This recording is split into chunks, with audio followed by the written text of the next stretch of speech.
Brooklyn Councilman Lincoln Restler's official biography says he's focused on issues like housing, transportation, safer streets, and holding the mayor accountable. Will those still be his top priorities when the new city council meets in January? So, are those still going to be your priorities? 100%. I'm very excited to work with this mayor to help deliver on his affordability agenda, to deliver on safer streets, to deliver on safer communities. It's been a challenge working with Eric Adams and his team, and I'm confident that Zohran's bringing in high caliber people. It's going to be a much more effective government, a much more honest government, and I'm looking forward to solving problems with him in District 33 and across the city. But you do say that, you know, holding the mayor's feet to the fire is one of your jobs. But do you think it's going to be a different kind of a relationship than during Mayor Adams and Speaker Adams, because they were sort of at loggerheads all the time? Yeah, our job as the city council is to provide fair, independent oversight of the mayor. I hope that there's a balance between partnering with him to deliver on his affordability agenda, and also when we disagree or when we think that they're on the wrong track, we'll say so. We'll hold tough hearings, and we'll try to encourage them to do the right thing. So far, there's been really good lines of communication between the mayor-elect's team and me and my office, and my hope is for him to be a success and to really help make life in New York City more affordable for working people that are struggling to get by. So the goal is to be a partner. Sometimes it's, you know, we'll be tough on him when he deserves it, but the hope is to really deliver together. I wonder what the pitfalls are, given the fact that, you know, one of the things he's going to have to deal with when he comes in is all the labor contracts that are going to come due. And, you know, how do you do that and deal with all the other things he wants to deal with? We have despite a very chummy appearance with President Trump last week, we have a federal government that has been disinvesting from New York City. We have a federal government that's threatening to send ICE and the National Guard into New York City. We have a state budget that's facing significant cuts this year. And the mayor laid out an ambitious and expensive agenda. So the mayor-elect has his hands more than full. And I hope that we can all, as a city council and the mayor, row in one direction together to make sure that he gets this stuff done. But see, here's the question. We both know that the money the city has is finite. Whatever the money is, whether it goes up or goes down, depending on the federal government of the state, it's finite. So what has to come? What has to give? I mean, are you going to have enough money to pay for an ambitious childcare program for everybody, or will it have to be phased in because there just simply isn't enough money to pay for it all at once? I think the good news is that the preliminary estimates on next year's budget at the city level and the state level are that things look okay. But it's clear we're going to need new revenue to be able to achieve universal childcare. The mayor's agenda is from 6 weeks all the way to 3K to start providing universal childcare. That's not going to happen overnight, and so we're going to need a process and a time frame that's realistic for us to find the space, hire the staff, build out these programs. But we need to begin that process immediately, and we need more revenue from Albany this year to make that happen. So what's your preferred source of the revenue? I mean, I know the mayor-elect has talked about, either corporations or taxing the rich, but there are downsides to both of those things. The governor is running for re-election and has said she doesn't want to tax the rich, and at some point corporations can leave. Right. So what do you do? What Zohran ran on was that we increase the corporate tax rate to the same level as New Jersey, and that we increase the personal income tax rate for the richest, the wealthiest New Yorkers, for the multimillionaires. But the truth is that money's fungible, and the question is that can we get additional revenue from Albany? It could be from a variety of different sources to come into New York City. What matters most is that we find resources to invest in childcare. Right now, it's costing families $30,000, $40,000 or more a year to cover childcare. It's like a second apartment. The number one demographic of who's leaving New York City right now are young parents because they can't afford childcare. Right. So we have to invest in this. We have to create more affordable options. This mayor did basically nothing. So Zohran has to make this the number one priority out of the gate. And however Governor Hochul and the state legislative leaders want to come up with the resources, at the end of the day, I don't care as long as we get the money to make it happen. So my question to you is this, in terms of the corporate taxes, if you talk to business leaders, they say that, well, the taxes in New York the base corporate taxes don't equal New Jersey, when you factor in the other taxes that businesses pay, like the mobility tax and other things that businesses pay to help mass transit and things like that, it does equal what's going on in New Jersey. So if you raise the base rate to New Jersey, New York corporations will pay a lot more, and that could mean out-migration. Yeah. I wonder if that's a concern, and if you do, by doing that, do you price businesses out and then it affect the tax base? We want to make sure that we're keeping great jobs here in New York City, and that there's real economic opportunity for the diversity of our city. My recollection is that right now we have the 17th highest corporate tax rate of any state in the country. So there's a fair bit of distance between the 17th and New Jersey, which is the first. And that's a negotiation that needs to happen in Albany this year. But I think that the priority is less that it has to be this particular tax, or it has to be the money. It's to come up with the revenue. And that's what I hope the City Council will partner with the mayor on, to push our colleagues in Albany to come up with the additional funds we need. So what role do you think the fact that the governor is running for re-election is going to play on what she can do and what she can't do? The governor has, I think, in stark contrast to Governor Hochul, in stark contrast to Governor Cuomo, has really tried to work well with everybody, to be collegial and to find common ground. And she and Zohran have already sat down, multiple times to talk about how we can try to make elements of this agenda a reality. And childcare has been a huge focus for her. I know it's a big focus for Zohran, and I'm hopeful that she's going to help us on that topic. I know that she's been skittish in the past about raising taxes. It has been a big priority for folks in the legislature. So that's going to be a negotiation that we have to, focus on in the next few months. I wonder how you feel about the fact that one of the things that the administration, the Mayor-elect's new administration, is doing is asking 179 people who are currently employed by the city in the mayor's office, not agencies, but the mayor's office. He's asked for their resignations. Is that business as usual, or is that just getting rid of people who were working for Mayor Adams because you want to have a different philosophy? Oh, I think it's an eminently reasonable decision by the mayor-elect. We all know there's been a healthy amount of cronyism and corruption in the Adams administration, and Zohran and his team took a look at the political hires that Eric has made and that he put in place, and has told those people that on January 1st, we're going to be bringing in new folks, and we need these lines. We need to be able to slot new people that are aligned with the values and the vision of the Mamdani administration into these positions. So I think that it was a totally reasonable position. This is 175 or 179 positions out of a 300,000 person government. And these are the people who work in political roles that are there to be to represent the mayor. And the mayor is going to be a different person, and therefore you need your own people. I'm surprised that anyone is, I'm surprised by the pushback on this. It seems silly to me. So as we were taping this show, Julie Menon, council member Julie Menon, announced that she had the 26 votes necessary to become the next speaker. How do you feel about that, and what do you see as the relationship between her leading the city council and the new mayor-elect? Well, I really want to congratulate Councilmember Menon on this election. She's built an impressive coalition of council members across the 5 boroughs, and she has a great deal of experience that she'll be able to bring to bear in this position, leading city agencies, leading a community board.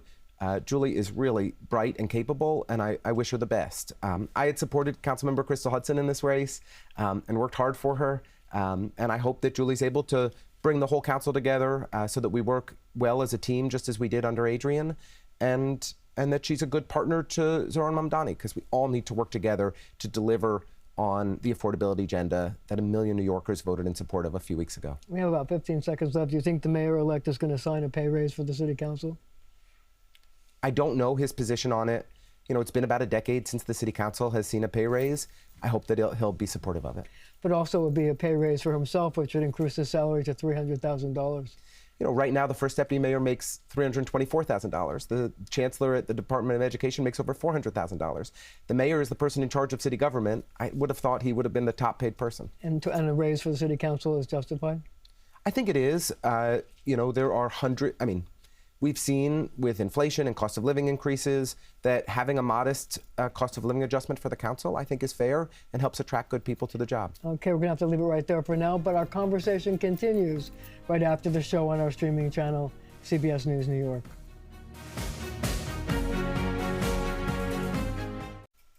We are back with Brooklyn City Councilman Lincoln Restler. I know one of the issues that you have made sort of a calling card is to be, outdoor dining. And there's some people who would like to see it come back 24/7, 12 months a year. How do you feel about that? And do you think the city's ready to do it? I've introduced legislation to bring back year-round outdoor dining. We had a hearing on it this week.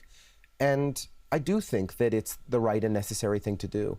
At the height of the pandemic, we had about 8,000 restaurants that were participating in outdoor dining. Today, it's far less, 2,500 restaurants. But why is that?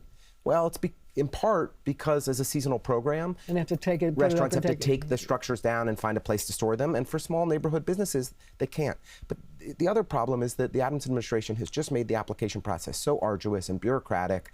It's challenging for businesses to actually submit applications. Only 9% of the businesses, the restaurants that submitted applications this year got full approval from the Department of Transportation.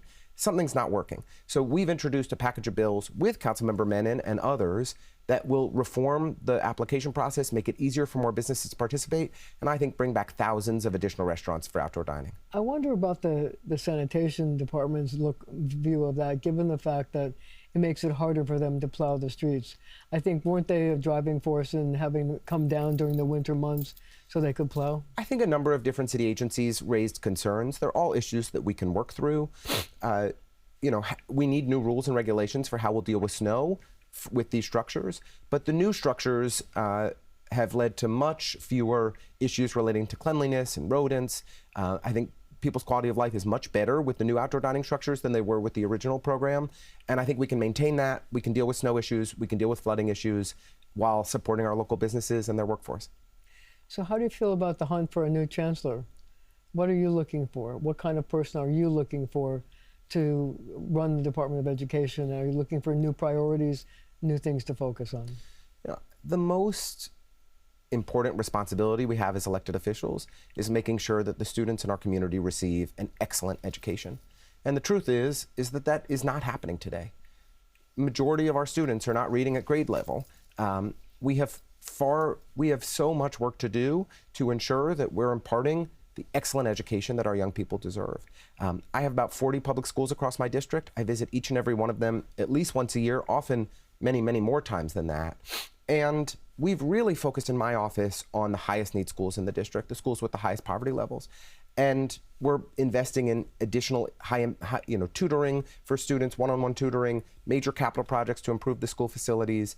And I want a chancellor who brings that same equity lens, who's focused on the high need schools across our city, who's ensuring that we're providing evidence-based interventions to improve our literacy outcomes. The other big priority for me is middle schools. We have a lot of great elementary schools across our district and across the city, but it's harder to find high-quality middle school options for families in our community. And I want the next chancellor to work with me and folks across the city to improve high-quality middle school options. Well, how do you come down on mayoral control of the schools and the hint that Mayor-elect Mamdani would like to see some changes that give parents more say? Parents having more say is a helpful thing. Having more input from the people who are in our system, our parents, our teachers, our principals, that's all valued. But ultimately, it's the mayor who's responsible for our school system. The mayor and the chancellor have to be the ones that we hold accountable. And so while there's adjustments and tweaks that we can make to how the system is structured, we need to make sure that the mayor, in my opinion, continues to be the so bottom line. You don't want to give up mayoral control? I don't want to see an end to mayoral control. I think it's important that the mayor be the person that is ultimately held accountable. We can make adjustments for how to ensure that there's more parent engagement. Parents have more of a seat at the table. We can change the structure of the PEP, which is the board that oversees the DOE, and ensure that there's more diverse representation on there, that it's not just mayoral appointees, but ultimately it's the mayor that needs to be held accountable by New York City families. Let's talk about the rent freeze that the mayor-elect has been promising.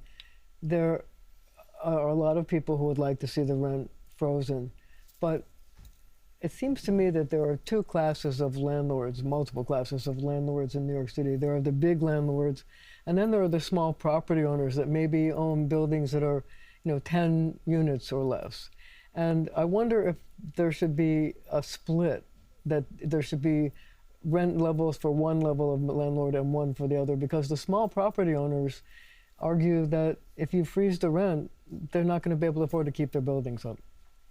For the million households in New York City that live in rent-regulated apartments, they've experienced significant rent increases during the 4 years of Eric Adams' tenure. And as a result, it's made it harder and harder for them to afford to get by. And I'm supportive of Mayor Mamdani's commitment to freeze the rent. Bill de Blasio did it multiple times during his 8 years in office, and the sky did not fall. But part of that was during COVID. Part of it was COVID, but part of it predated COVID. And he did have rent freezes approved before COVID, and they can happen again, and life will go on. I do think it's a reasonable question that you're raising of, should we look at different classes of buildings? Is it an across-the-board policy? Should there be specific scenarios where buildings really need or warrant some additional investment as a result of modified increased rent? But overall, I think it's the right North Star that we want to try to keep rents as low as possible. But the other side of the coin is that it does come at a time when prices are going up. That's right. And certainly the price of electricity is going up, the price of oil is going up, and the services, just having, building personnel get increases in their salaries. And so it seems to me that there has to make some allowance for the fact that it costs more to run a building every year than it did the year before. Yeah, look, most rent-regulated buildings have a mixture of market rate tenants and rent-regulated tenants, and landlords will increase the rents on the market rate tenants as they need to generate revenue to stabilize to operate the building. But it's the job of the Rent Guidelines Board to look at the utility costs, to look at the property taxes, to look at how inflation is impacting New York City, balance all of those costs, and make an assessment about whether a rent freeze is feasible. So they're going to have to look at that data. This can't just be a decision that's made on high. We always have to be informed by the numbers. I think that what they can also look at, though, is after 4 years of Eric Adams' rent increases, is there a possibility of a rent freeze to make up for that? And I think that there is, but we'll have to see what the numbers show.